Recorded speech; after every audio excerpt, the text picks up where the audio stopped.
راتلو تدی لبیک ویو مونگ وارا مسلمانا اے شهر رمضانا اے شهر د میړانې، دیندارۍ، شهامت، عزت او احساس ساتونکي چې په روژه کې یې بیا د انسانیت او احساس زور دې ته اړباسي چې خپله د خولې ډوډۍ د اړمنو کسانو سره وویشي.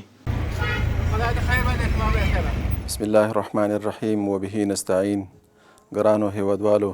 الله رب العزت وکړي چې دا 10 ورځې روژه مو په احسنه طریقه سره لرلې وي او بقي دغه 10 ورځې روژه تاسو په ښه طریقه سره ولرئ. زموږ ملي پولیس تل هڅه کوي چې ګرانو هیوادوالو ته ډاډه امنیت رامنځته کړي او په دې روژه میاشت کې دوی غواړي د خپلو مساکینو او فقراو سره د خپلې خولې ډوډۍ شریکه کړي او غواړي چې په خپل دسترخوان باندې دوی د ځان سره کینوي. او د ګران هیواد د مالدارو خلکو څخه د شتمنو خلکو څخه هیله کوم چې په دې روژه میاشت کې د خپلو مساکینو او فقراو سره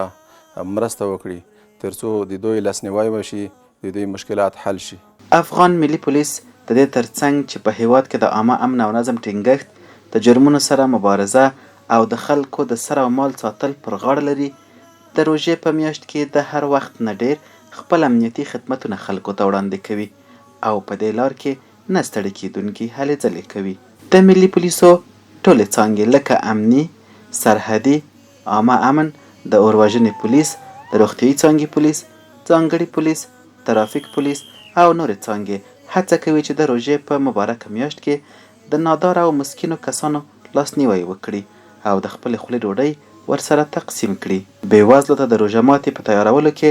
د کورنیو چارو وزارت د لوجستیک لوی ریاست او د یاد وزارت د امنیتي قطعې قمندانۍ له اړخیزه همکارۍ مننه کوو. نن موږ د پروګرام د افطاري د غریبانو لپاره د وزارت لخوا نه سوی غواړو چې په غریبانو باندې وویشو او هغه مسکینانو خلکو ته ورکړو چې دغه څوک چې ډوډۍ نه لري، شی نه لري، د هغه لپاره ورسېږي او کوشش وکړي چې هغه کسان هغه چې مستحق خلک وي. افغان ملي پولیس د افغانستان د عزت، شرف او زړورتیا سمبول. د قدر په نمادا د قدر په نمادا د زرو شپو